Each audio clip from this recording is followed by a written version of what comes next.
ನಮಸ್ಕಾರ ಸ್ನೇಹಿತರೆ. ಭಗವದ್ಗೀತೆ ಅಧ್ಯಾಯ 1 ರಣರಂಗದಲ್ಲಿ ಸೇವಾಲೋಕನ ಅರ್ಜುನ ವಿಷಾದ ಯೋಗ ಶ್ಲೋಕ 31. ನ ಚ ಶ್ರೇಯೋನು ಪಶ್ಯಾಮಿ ಹತ್ವಾ ಸ್ವಜನ ಮಾಹವೇ ನ ಕಾಂಕ್ಷೇ ವಿಜಯಂ ಕೃಷ್ಣ ನ ಚ ರಾಜ್ಯಂ ಸುಖಾನಿ ಚ. ಅನುವಾದ: ಹೇ ಕೃಷ್ಣ, ಯುದ್ಧದಲ್ಲಿ ನನ್ನ ಬಂಧುಗಳನ್ನೇ ಕೊಲ್ಲುವುದರಿಂದ ನನಗೆ ಹೇಗೆ ಶ್ರೇಯಸ್ಸಾಗೋದು ಎಂದು ಕಾಣಲಾರೆ. ಅನಂತರದ ಯಾವುದೇ ರೀತಿಯಾಗಿ ನನಗೆ ಬಂದಂತಹ ವಿಜಯವಾಗಲಿ, ವೀರಭೋಗವಾಗಲಿ, ರಾಜ್ಯ ಸುಖವನ್ನಾಗಲಿ ನಾನು ಬಯಸಲಾರೆ. ಭಾವಾರ್ಥ: ಸ್ವಹಿತವಿರುವುದು ವಿಷ್ಣುವಿನಲ್ಲಿ ಅಥವಾ ಕೃಷ್ಣನಲ್ಲಿ ಎನ್ನುವುದನ್ನು ಅರಿಯದೆ ಬದ್ಧಾತ್ಮರು ದೇಹ ಸಂಬಂಧಗಳಲ್ಲಿ ಆಸಕ್ತರಾಗುತ್ತಾರೆ. ಇಂತಹ ಸನ್ನಿವೇಶಗಳಿಂದ ಸುಖವನ್ನು ನಿರೀಕ್ಷಿಸುತ್ತಾರೆ. ಬದುಕನ್ನು ಕುರಿತು ಇಂತಹ ಕುರುಡು ಕಲ್ಪನೆಯಲ್ಲಿ ಅವರು ಪ್ರಾಪಂಚಿಕ ಸುಖದ ಕಾರಣಗಳನ್ನು ಮರೆತು ಬಿಡುತ್ತಾರೆ. ಅರ್ಜುನನು ಕ್ಷತ್ರಿಯನ ನೀತಿ ಸಂಹಿತೆಯನ್ನು ಮತ್ತು ಅವನ ಜವಾಬ್ದಾರಿಯನ್ನು ಮರೆತು ಬಿಟ್ಟಂತೆ ಕಾಣುತ್ತದೆ. ಸೂರ್ಯಮಂಡಲವು ಬಹುಶಕ್ತಿಯಿಂದ ಕೂಡಿದ್ದು ಅದರ ಪ್ರಭೆಯು ಕಣ್ಣಲ್ಲಿ ಕೋರೈಸುತ್ತದೆ. ಇಂತಹ ಸೂರ್ಯಮಂಡಲವನ್ನು ಪ್ರವೇಶಿಸಲು ಇಬ್ಬರಿಗೆ ಅರ್ಹತೆ ಇದೆ ಅಂತ ಹೇಳುತ್ತಾರೆ. ಕೃಷ್ಣನೇ ನೀಡಿದ ಆಜ್ಞೆಯಂತೆ ರಣಭೂಮಿಯಲ್ಲಿ ಸೈನ್ಯದ ಮುಂಚೂಣಿಯಲ್ಲಿ ಪ್ರಾಣಾರ್ಪಣೆ ಮಾಡುವಂತಹ ಕ್ಷತ್ರಿಯನು ಮತ್ತು ಆಧ್ಯಾತ್ಮಿಕ ಬೆಳವಣಿಗೆಗೆ ತನ್ನ ಜೀವನವನ್ನು ಮುಡಿಪಾಗಿಟ್ಟ ಸನ್ಯಾಸಿ. ಅರ್ಜುನನು ತನ್ನ ಬಂಧುಗಳನ್ನು ಕೊಲ್ಲುವುದಿರಲಿ, ಶತ್ರುಗಳನ್ನು ಕೊಲ್ಲಲು ಸಹ ಅವನು ಸಿದ್ಧನಾಗಿಲ್ಲ. ಹಸಿವಿಲ್ಲದವನಿಗೆ ಅಡಿಗೆ ಮಾಡಲು ಹೇಗೆ ಇಷ್ಟವಿರುವುದಿಲ್ಲವೋ ಹಾಗೆ ಅರ್ಜುನನು ತನ್ನ ಬಂಧುಗಳನ್ನು ಕೊಲ್ಲುವುದರಿಂದ ತನಗೆ ಸುಖ ಉಂಟಾಗುವುದಿಲ್ಲ ಎಂದು ಯೋಚಿಸುತ್ತಾನೆ. ಆದ್ದರಿಂದ ಅವನಿಗೆ ಯುದ್ಧ ಮಾಡಲು ಇಷ್ಟವಿರೋದಿಲ್ಲ. ಈಗ ಅವನು ಕಾಡಿಗೆ ಹೋಗಿ ನಿರಾಶೆಯಲ್ಲಿ ಏಕಾಂತದಲ್ಲಿ ಬದುಕಲು ನಿಶ್ಚಯಿಸಿದ್ದಾನೆ.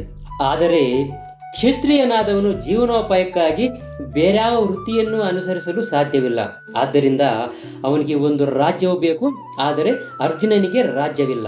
ರಾಜ್ಯವನ್ನು ಪಡೆಯಲು ಅವನಿಗೆ ಇರುವುದು ಒಂದೇ ಒಂದು ಮಾರ್ಗ: ತನ್ನ ಸೋದರರೊಂದಿಗೆ ಮತ್ತು ದಾಯಾದಿಗಳೊಂದಿಗೆ ಯುದ್ಧ ಮಾಡುವುದು, ತನ್ನ ತಂದೆಯಿಂದ ಬಂದಂತಹ ರಾಜ್ಯವನ್ನು ಮರಳಿ ಪಡೆಯುವುದು. ಆದರೆ ಈ ರೀತಿ ಮಾಡಲು ಅರ್ಜುನನಿಗೆ ಇಷ್ಟವಿರಲಿಲ್ಲ. ಆದ್ದರಿಂದ ಅರ್ಜುನನು ತಾನು ಹತಾಶನಾಗಿ ಒಬ್ಬಂಟಿಯಾಗಿ ಕಾಡಿನಲ್ಲಿ ವಾಸಿಸಲು ಮಾತ್ರ ಯೋಗ್ಯ ಎಂದು ಭಾವಿಸುತ್ತಾನೆ. ಶ್ಲೋಕ 32. ಕಿಂ ನೋ ರಾಜ್ಯೇನ ಗೋವಿಂದ ಕಿಂ ಭೋಗೈರ್ಜೀವಿತೇನವ ಕಿಂ ಭೋಗೈರ್ಜೀವಿತೇನವ. ಶ್ಲೋಕ 33. ತೈಮೇವ ಸ್ಥಿತಾ ಯುದ್ಧೇ ಪ್ರಾಣಾತ್ಯಕ್ತ್ವಾ ಧನಾನಿ ಚ ಆಚಾರ್ಯಾಃ ಪಿತರಃ ಪುತ್ರಾಸ್ತತೈವ ಚ ಪಿತಾಮಹ. ಶ್ಲೋಕ 34.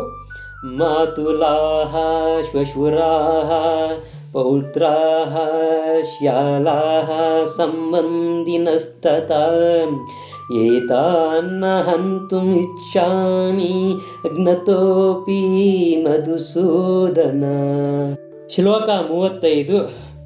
ಅಪಿ ತ್ರೈಲೋಕ್ಯ ರಾಜ್ಯಸ್ಯ ಹೇತೋಃ ಕಿಂ ನು ಮಹೇ ಕೃತೆ ನಿಹತ್ಯಾಬ್ಧಾರ್ಥ ರಾಷ್ಟ್ರಾನ್ನಃ ಕಾ ಪ್ರೀತಿಸ್ಯ ಜನಾರ್ದನ. ಅನುವಾದ: ಹೇ ಗೋವಿಂದ, ಯಾರಿಗೋಸ್ಕರ ನಾವು ರಾಜ್ಯವನ್ನು, ಸುಖವನ್ನು ಮತ್ತು ಬದುಕನ್ನು ಸಹ ಬಯಸುತ್ತೇವೆಯೋ ಅವರೇ ನಮ್ಮ ವಿರುದ್ಧವಾಗಿ ಯುದ್ಧಕ್ಕೆ ಸನ್ನದ್ಧರಾಗಿರುವಾಗ ಅವುಗಳಿಂದ ಏನು ಪ್ರಯೋಜನ? ಹೇ ಮಧುಸೂದನ, ಆಚಾರ್ಯರು, ಪಿತರು, ಪುತ್ರರು, ಪಿತಾಮಹರು, ಸೋದರ ಮಾವಂದಿರು, ಮೊಮ್ಮಕ್ಕಳು, ಭಾವ ಬಾಮೈದರು ಮತ್ತು ಇತರರ ಬಂಧುಗಳು ತಮ್ಮ ಜೀವನವನ್ನು, ಧನವನ್ನು ತ್ಯಜಿಸಲು ಸಿದ್ಧರಾಗಿ ನನ್ನ ಮುಂದೆ ನಿಂತಿದ್ದಾರೆ. ಅವರು ನನ್ನನ್ನು ಕೊಲ್ಲಬಹುದು, ಆದರೂ ಅವರನ್ನು ಕೊಲ್ಲಲು ನಾನೇಕೆ ಅಪೇಕ್ಷಿಸಬೇಕು? ಹೇ ಜನಾರ್ದನ, ಈ ಭೂಮಿಯ ಮಾತಿರಲಿ, 3 ಲೋಕಗಳನ್ನು ನನಗೆ ಕೊಡುವುದಾದರೂ ನಾನು ಇವರೊಡನೆ ಯುದ್ಧ ಮಾಡಲು ಸಿದ್ಧನಾಗಿಲ್ಲ. ಧೃತರಾಷ್ಟ್ರನ ಮಕ್ಕಳನ್ನು ಕೊಂದು ನಮಗೆ ಯಾವ ಸಂತೋಷ ಬರುತ್ತೆ? ಭಾವಾರ್ಥ: ಕೃಷ್ಣನು ಗೋವುಗಳು ಮತ್ತು ಇಂದ್ರಿಯಗಳ ಎಲ್ಲ ಸಂತೋಷಗಳಿಗೆ ಕಾರಣನಾದವನು. ಇದರಿಂದಲೇ ಅರ್ಜುನನು ಶ್ರೀಕೃಷ್ಣನನ್ನು ಗೋವಿಂದ ಎಂದು ಕರೆದಿದ್ದು. ಈ ಮುಖ್ಯವಾದ ಪದವನ್ನು ಬಳಸಿ ತನ್ನ ಇಂದ್ರಿಯಗಳಿಗೆ ಯಾವುದು ತೃಪ್ತಿಯನ್ನು ಕೊಡಬಲ್ಲದು ಎನ್ನುವುದನ್ನು ಕೃಷ್ಣನು ಅರ್ಥ ಮಾಡಿಕೊಳ್ಳಬೇಕು ಎಂದು ಅರ್ಜುನನು ಸೂಚಿಸುತ್ತಾನೆ. ಆದರೆ ಗೋವಿಂದನು ಇರುವುದು ನಮ್ಮ ಇಂದ್ರಿಯಗಳನ್ನು ತೃಪ್ತಿಪಡಿಸುವುದಕ್ಕಲ್ಲ. ನಾವು ಗೋವಿಂದನ ಇಂದ್ರಿಯಗಳನ್ನು ತೃಪ್ತಿಗೊಳಿಸಲು ಪ್ರಯತ್ನಿಸಿದರೆ ನಮ್ಮ ಪ್ರಯತ್ನವಿಲ್ಲದೆಯೇ ನಮ್ಮ ಇಂದ್ರಿಯಗಳು ತೃಪ್ತಿ ಪಡೆಯುತ್ತವೆ. ಪ್ರಾಪಂಚಿಕವಾಗಿ ಪ್ರತಿಯೊಬ್ಬನು ತನ್ನ ಇಂದ್ರಿಯಗಳನ್ನು ತೃಪ್ತಿಪಡಿಸಲು ಬಯಸುತ್ತಾನೆ ಮತ್ತು ತನ್ನ ಅಪ್ಪಣೆಯಂತೆ ದೇವರು ಈ ತೃಪ್ತಿಗಾಗಿ ಎಲ್ಲವನ್ನು ಒದಗಿಸಬೇಕು ಎಂದು ಬಯಸುತ್ತಾನೆ. ದೇವರು ಜೀವಿಗಳ ಯೋಗ್ಯತೆಗಳಿಗೆ ಅನುಗುಣವಾಗಿ ಅವರ ಇಂದ್ರಿಯಗಳಿಗೆ ತೃಪ್ತಿ ಕೊಡುತ್ತಾನೆ, ಆದರೆ ಅವರು ದುರಾಶೆ ಪಡುವಷ್ಟು ಅಲ್ಲ. ಯಾರೇ ಆಗಲಿ ಇದರ ವಿರುದ್ಧವಾದ ದಾರಿಯನ್ನು ಹಿಡಿದವರು ತನ್ನ ಇಂದ್ರಿಯಗಳ ತೃಪ್ತಿಯನ್ನು ಬಯಸದೆ ಗೋವಿಂದನ ಇಂದ್ರಿಯಗಳನ್ನು ತೃಪ್ತಿಪಡಿಸಲು ಪ್ರಯತ್ನಿಸಿದರೆ ಆಗ ಗೋವಿಂದನ ಕೃಪೆಯಿಂದ ಜೀವಿಯ ಎಲ್ಲ ಬಯಕೆಗಳು ಈಡೇರುತ್ತವೆ. ತನ್ನ ಕುಲದ ಮತ್ತು ಕುಟುಂಬದ ಸದಸ್ಯರ ವಿಷಯದಲ್ಲಿ ಅರ್ಜುನನಿಗೆ ಇರುವ ಗಾಢವಾದ ಪ್ರೀತಿಯು ಅವರ ಬಗೆಗೆ ಅರ್ಜುನನಿಗೆ ಇರುವ ಸಹಜ ಕರುಣೆಯಿಂದ ಇಲ್ಲಿ ಭಾಗಶಃ ವ್ಯಕ್ತವಾಗುತ್ತದೆ. ಆದ್ದರಿಂದ ಅವನು ಯುದ್ಧ ಮಾಡಲು ಸಿದ್ಧನಿಲ್ಲ.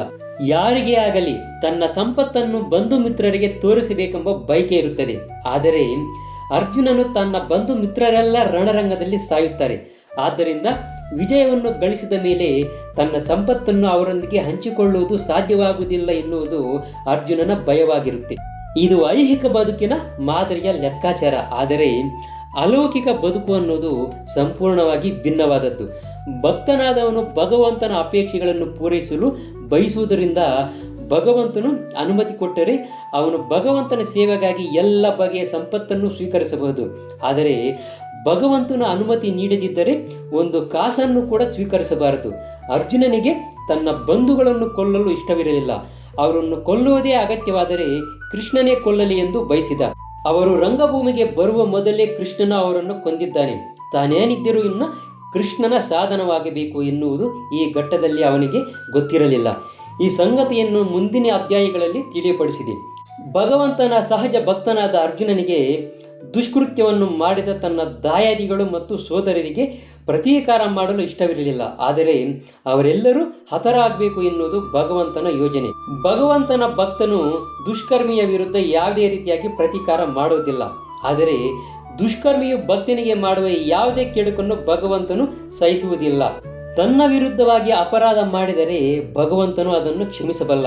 ಆದರೆ ತನ್ನ ಭಕ್ತರಿಗೆ ಕೆಡುಕನ್ನು ಮಾಡಿದವರನ್ನು ಕ್ಷಮಿಸುವುದಿಲ್ಲ. ಆದ್ದರಿಂದ ಅರ್ಜುನನು ದುಷ್ಕರ್ಮಿಗಳನ್ನು ಕ್ಷಮಿಸಲು ಬಯಸಿದರೂ ಕೂಡ ಭಗವಂತನು ಮಾತ್ರ ಅವರನ್ನು ಕೊಲ್ಲಲು ನಿರ್ಧರಿಸಿದ್ದ.